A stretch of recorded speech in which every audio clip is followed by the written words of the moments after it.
The sad story about Miss Doey.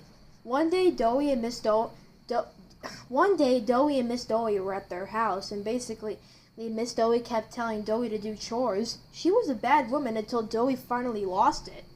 Doey said, "Miss Doey, why do you keep making me do a lot of things around the house?" And then Miss Doey would say, "Because I hate you so much, Doey.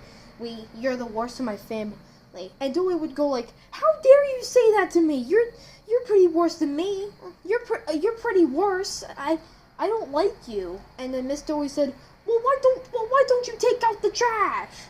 And that's when Doey would start to get really angry. Doey would then go to the kitchen and grab a knife, and then he would come up to Miss Doey with a knife, saying, "How dare you say that to me? Now you're gonna suffer the consequences." Miss Doey would say, "Doey, please, we can talk about this." And then Doey started killing Miss Doey with a knife, and suddenly, and then she was dead. Doey was walking down the road until she found his new girlfriend named Floozy.